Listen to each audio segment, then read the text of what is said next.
Hey guys, it's Breaking Brian back with another Last of Us review. So, guys, let's not delay it anymore. Let's get started.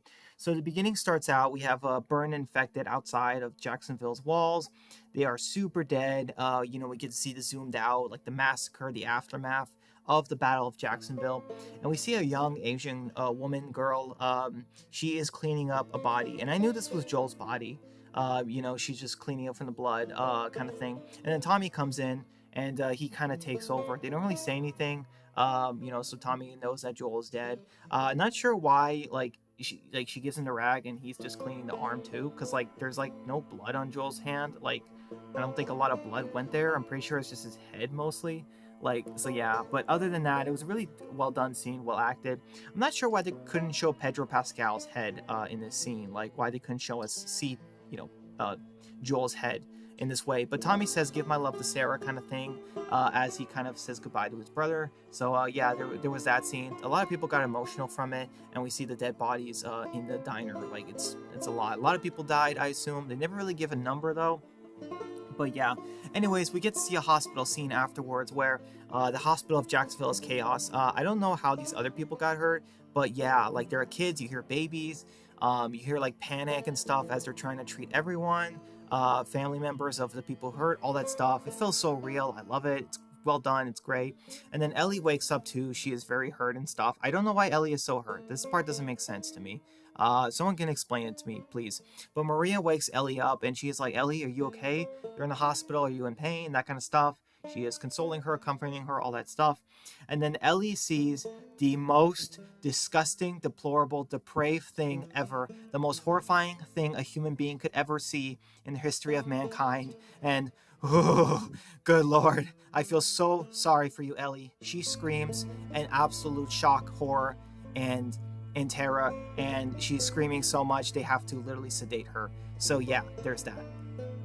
We then get the intro scene, as the usual per Last of Us, the well done intro scene, of course. I mean, it's Last of Us. How can you not? Anyways, after that, we then get we get to see Jacksonville, and then yeah, it turns out we get a 3-month time skip. So I could be wrong. I have to look at this from the game, but I don't believe 3 whole months passed in the game. I thought it was just like a couple of weeks or something. Yeah, so we see that Jacksonville is rebuilding. They are welding the walls, they're making them better, stronger, more prepared for the infected, all that good stuff. Which I gotta say, yeah, I was impressed because, yeah, there's a good amount of people still working and stuff on the walls. They're rebuilding Jacksonville. It's kind of crazy that we got this time skip. And they're even working on the town square because at least one building burned down. And Tommy is even working on rebuilding one of the houses and all that stuff. This is what I love. I love this world building. I love this lore. It's fantastic. It's well done. I wish The Walking Dead had something like this. We also see Ace Hardware Store right there behind Tommy, which is pretty cool. And we get to see Jess, and it's like, wow.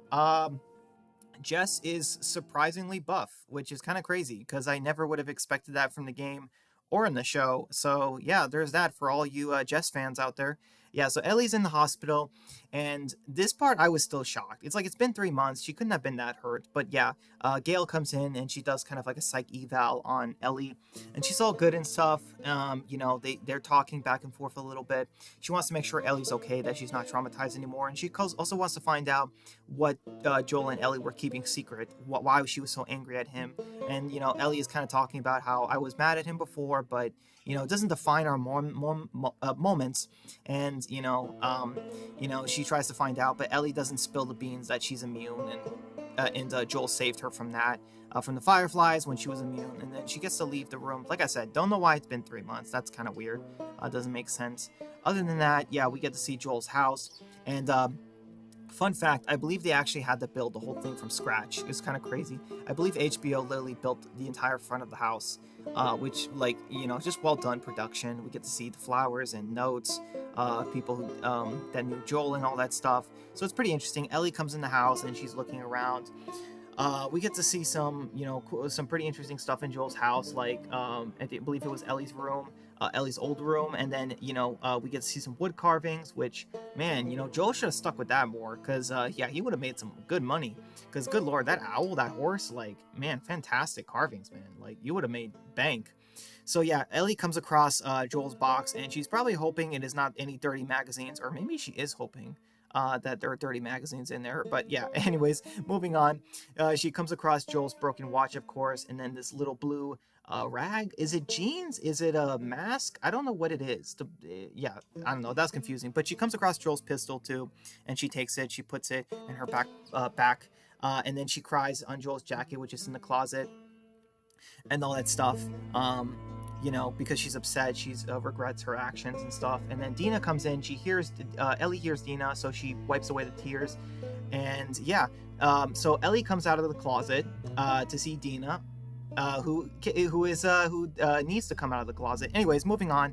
She apologizes to Ellie for not seeing her much. She gives her some pot cookies, of course, because everyone in this town is addicted to weed. So yeah, they're kind of talking, and we get and I was wondering this, but she kind of tells Ellie how I lied when I said I didn't know who the people who killed Joel were and where they're from. I lied, and she kind of mentions, yeah, they're from Washington. And the name's Abby, Owen, all that stuff. And I gotta admit, I was a little bit like Ellie. I was kind of like, what WTF, Dina? Like, you had 3 months. Like, I get it that, a lot happened, but like, the town had to recover. But it is, I have to side with Ellie here. That is messed up that you did that. Like, Dina, like, you kept it for too long. I can get a few weeks to a month, but 3 months? Like, come on.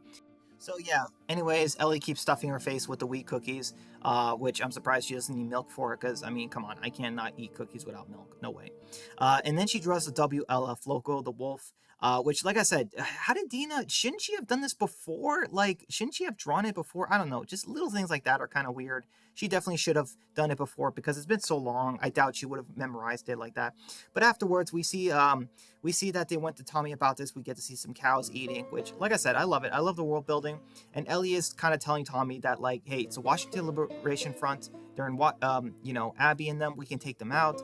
Tommy mentions how the town is still recovering from the attack of the infected, how it'll be vulnerable, all this stuff. And he kind of mentions to Ellie how Joel wouldn't go after his murderers, and Ellie kind of says that he would, which I kind of have to agree with. Like, Tommy, even though Joel, maybe before in the past, Joel used to say, hey, if someone died, we don't go after revenge. But as brothers, I think Joel would make an exception, even the old him, you know what I mean? So yeah, after that, we get some guy walking in the woods, and we actually see it's a Seraphite, Scar, and he's like whistling and stuff. It's giving like the all clear. He is kind of like this guy who hangs in the back, maybe like 100 feet behind him or something. And we see this kid and this guy, her father, and she kind of like asks about the prophet and all this stuff, and about them leaving their home, because yeah, these are Scars, these are Seraphites. They are technically an evil group. They are a cult, but they're not fighting. These ones are not bloodthirsty. She asks about it. Like I said, the prophet and all that stuff, how she keeps them safe. And he explains, the religion. He gives her a hammer to keep her safe, all that stuff. And then all of a sudden they hear a different kind of whistle, and it's kind of crazy. This means that there are, wolves and all that stuff.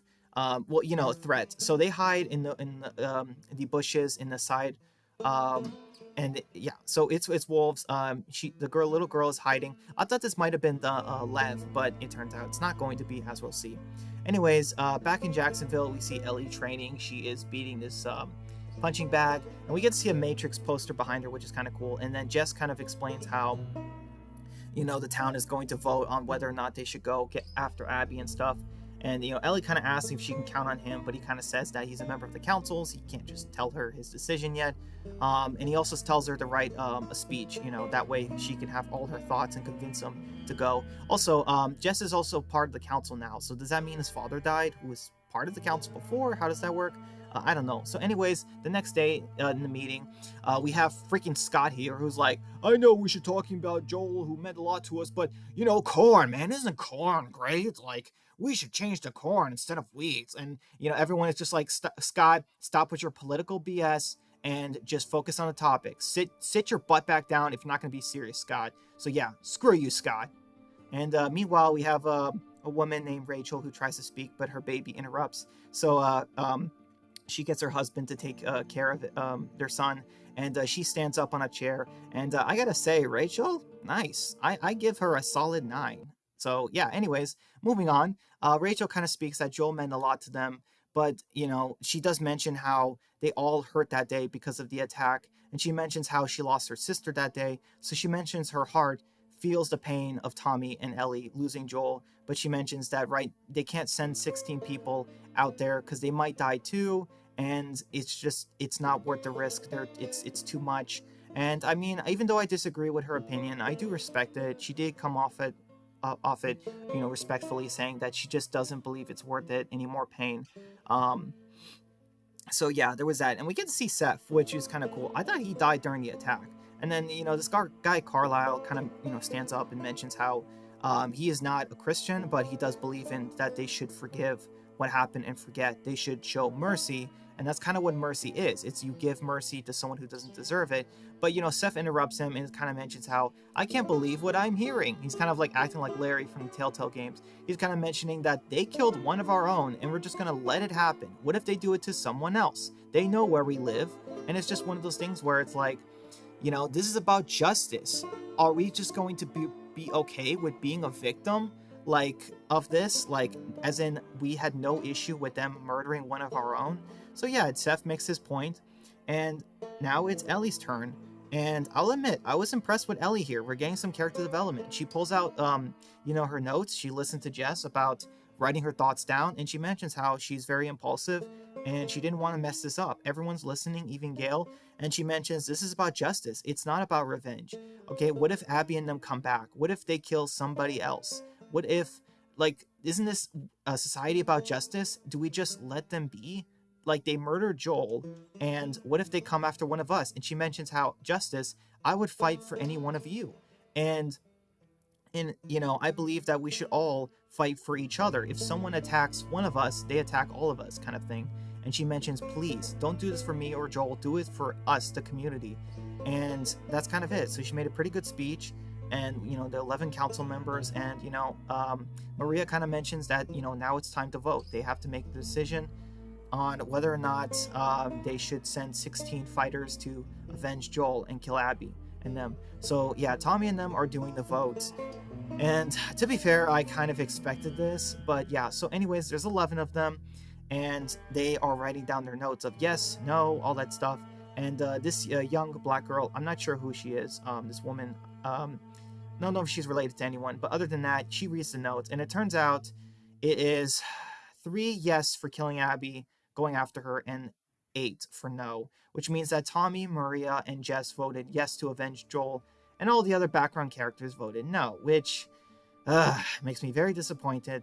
And Ellie is very disappointed too. The meeting ends, and then we get to see Gail, and she is drinking herself to an early grave. Good lord. This woman is 70 something years old, and she is drinking, and she's drinking alcohol and smoking pot. How is she not dead already? Seriously. So Tommy visits her at this softball game, this baseball game, and it's pretty cool. I like this lore. I like how they're just watching some kids play baseball, and he kind of mentions how he has so much to lose and he wants to take care of Ellie, but he thinks Ellie's going to go after Abby, and she Gail kind of mentions it too. She says that Ellie is just like Joel. She's a liar. She is impulsive. Even though she was good at the meeting, she's gonna go out. She's gonna do her own thing. You can't really stop it. It's part of her nature, kind of thing.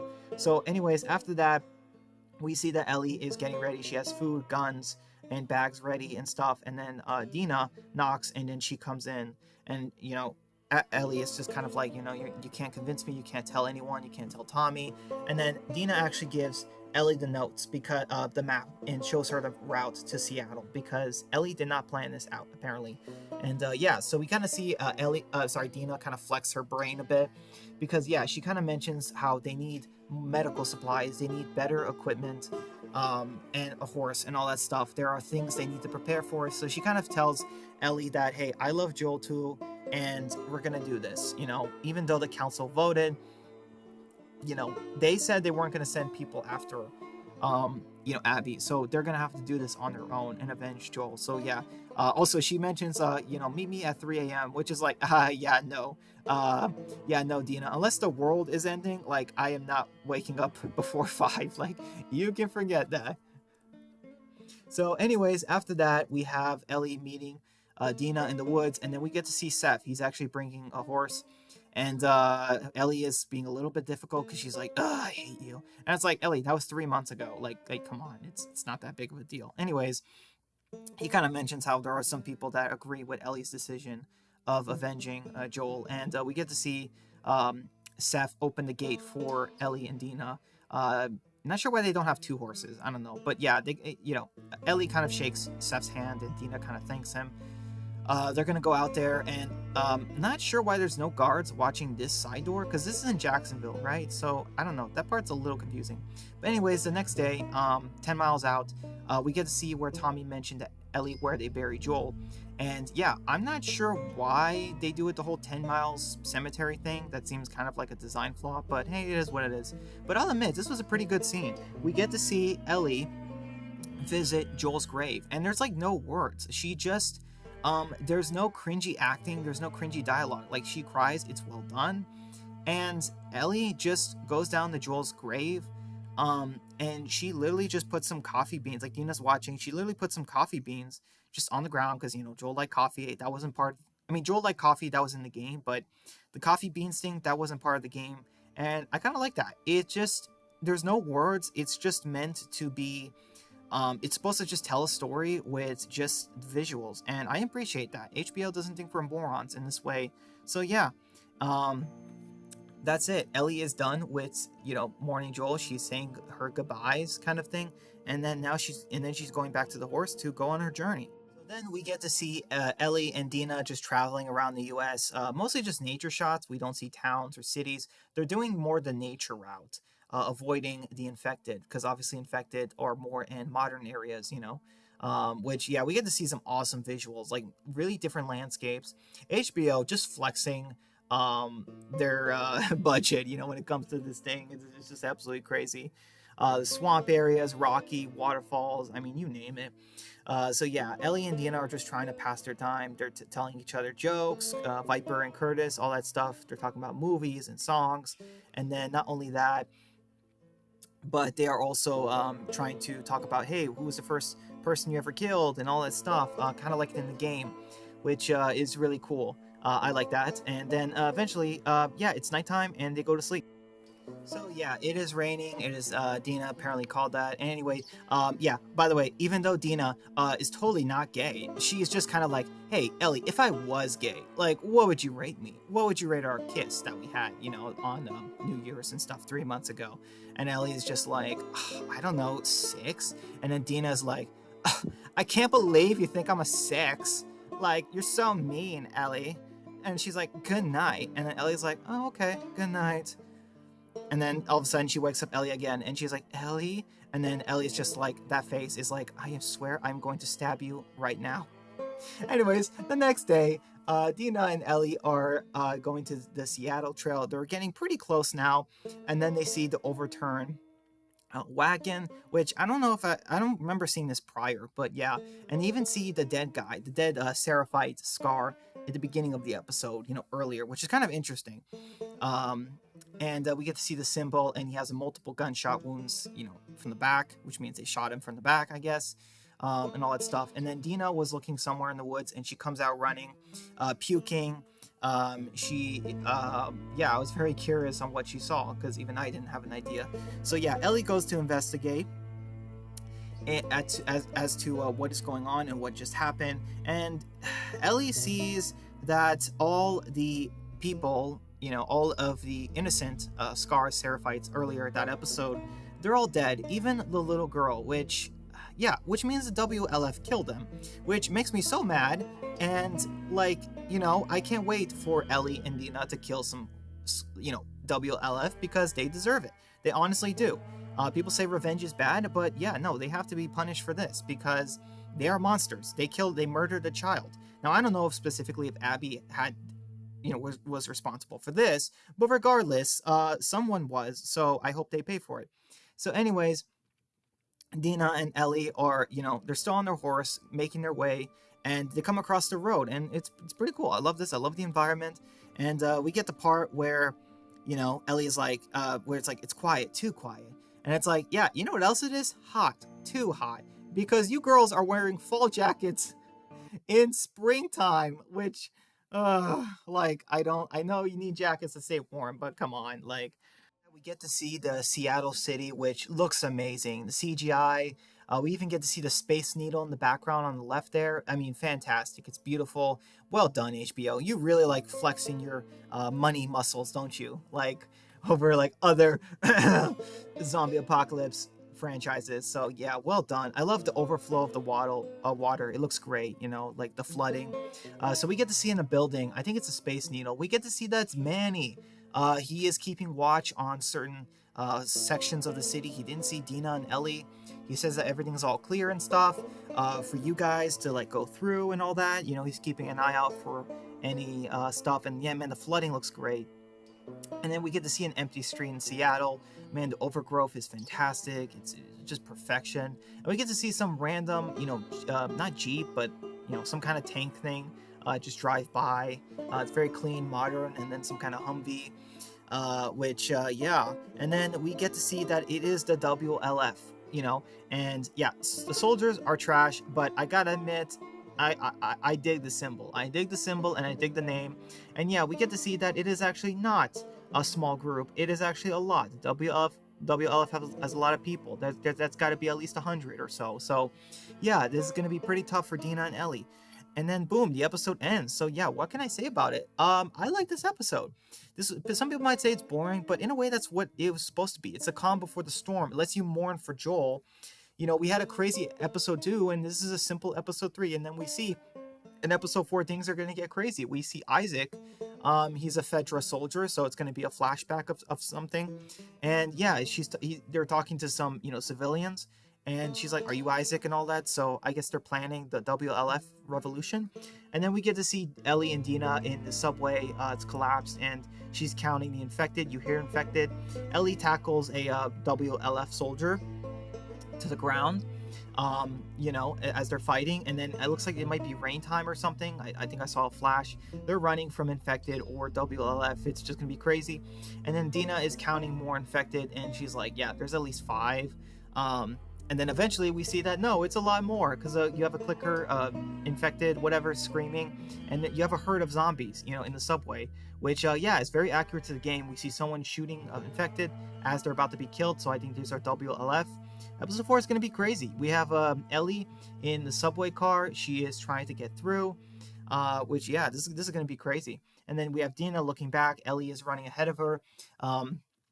It's going to be just like the game where they're going to be trapped in the subway and have to get out. And then we see the next shot where Dina points a gun at Ellie. She is probably, like, this is probably the scene that's happening, because Ellie probably stole Dina's last peanut butter protein bar, and she's aiming the gun at Ellie because she needs to find out the truth, because she there was one more peanut butter bar in her bag and now it's gone. So yeah, guys, that's going to be it for The Last of Us season 2 episode 3. Honestly, good episode, very calm. I didn't have a lot of nitpicks with it, and yeah, I can't wait for the next one. If there's going to be a lot of action, I can't wait to see how Ellie and Dina deal with the stuff in Seattle. So yeah, until next time, guys, take care, bye.